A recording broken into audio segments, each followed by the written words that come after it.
Viska til frelsis, 3. kafli, hinn sanna velgengni lífsins.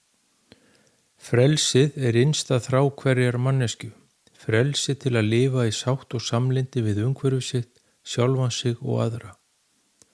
Að vera frjáls gagnvart öðru fólki, láta ekki annað fólk raska ró sinni. Að vera frjáls fyrir umhverfi sínu og yfirvöldum. Að vera frjáls gagnvart tímanum og hafa frelsi til skoðana og athafna. Að geta hvílst þegar þreytan kallar og geta nærst þegar hungrið kallar er mikið frelsi. Frelsi til að gera það sem hann langar til svo lengi sem það skadar ekki aðra manneskju. Flestir eru bundnir dagskrá í sínu daglega lífi sem stjórnar tíma þeirra og athöfnum og hvílast við margir og nærast eftir klukku og tíma. Vinnuskyldan er löng hjá mörgum og síðan tekur hefðbundin heimilisrekstur við. Frítími er því takmarkaður hjá mörgum. Að fá að lifa heill og heilbrigður, að lifa og njóta á nokkura truflunar er frelsi sem flestir er að leita að í lífinu. Hvenær vegnar mér vel í lífinu og hvenær illa? Við hvað er miðað? Er ríkimaðurinn í stóra húsinu á dýrabílum dæmi velgengni? Hann sem er uppfullur að kvíða, ótta og streitu vegna vinnuálags og hvorki sér né nær að njóta þeirra veraldlegu hluta sem hann hefur öðlast í lífinu.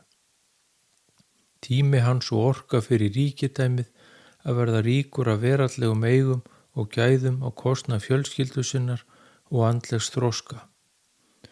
Eða er það fátækari maðurinn í litlu íbúðinni á gamla bílum sem hefur lært að njóta hvers augnabliks í lífi sínu í gleði og hamingju og er kvíða og óttalaus og þakklátur í hjarta sínu fyrir þá veraldlegu hluti sem hann hefur fengið í kringum sig.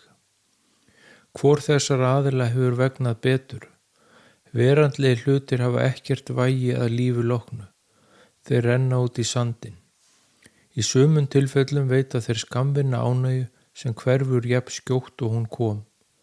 Sá sem hefur þroskað sig andlega og hefur lært að lifa lífinu í gleði og hamingju og kærleika er kvíða og óttalaus og sáttur og þakklátur fyrir það sem hann hefur, er frjáls maður og ríkur og hefur öðlast mikla velgengni í lífinu.